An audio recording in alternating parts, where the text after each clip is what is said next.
රැකිය අවස්ථාවක් දෙන්න තමයි කතා කරන්නේ. රැකිය අවස්ථා 8ක් තියෙනවා. හක්මන වීර කැටි වල ඉන්න අය ඉන්නවනම් ඔන්න අපිත් එක්ක සම්බන්ධ වෙන්න පුළුවන්. මාතර අය වුණත් කමක් නැහැ. අපිත් එක්ක සම්බන්ධ වෙන්න. දිගටම වැඩ තියෙනවා. ඒ කියන්නේ සයිට් දෙකක් යනවා. හක්මන එකයි වීර කැටිය එකයි. ඒ දෙකට වැඩ කරන්න ලේබර්ස්ලා තමයි අවශ්‍ය කරලා තියෙන්නේ. අපි දැන් ඇවිත් ඉන්නේ වෙලේගොඩ අපි වැඩ කරන සයිට් එකකට බලමු කොහොමද වැඩ කරන්නේ කියලා. රයිට්. ඉතින් මම එද්දිම වැස්ස වැහැලා පෑව්වා. ආය මුලක ඉඳන් ලෙවල් කරලා ඉතුරු ඉන්ටර්ලොක් ටික පේවින් කරන්න පටන් ගන්න ඕන.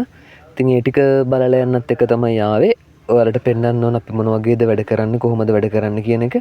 ඉතින් ඔයාලටත් පුළුවන් අපිත් එක්ක සම්බන්ධ වෙලා අපිත් එක්ක වැඩ කරන්න. ලේබර්ස්ලා 4 දෙනා ගානේ ඕන කිව්වනේ හක්මන කිරින්ද. ඉතින් එයාලට පුළුවන් මෙන්න මෙහෙම 077යි 41යි 54යි 575 කියන නම්බර එකට කෝල් එකක් දීලා ඔයාලගේ ජොබ් එක කන්ෆර්ම් කරගන්න. ඒ කෝල් එක ආන්සර් කරන මිස්ටර් ගමගේ. එයාට කතා කරලා එයා ගාව තියෙන්නේ ඒ සයිට් එක බලන්න එයා. ඉතින් එයාට කතා කරලා ඔයාලගේ කෑම බීම ඉඳුම් හිටුම් ඊට පස්සේ වැටුප් ගෙවන විදිය කතා බහ කරගන්න පුළුවන්. එහෙනම් එයාලට කතා කරලා ඔයාලගේ ජොබ් එක කන්ෆර්ම් කරගන්න. හරි.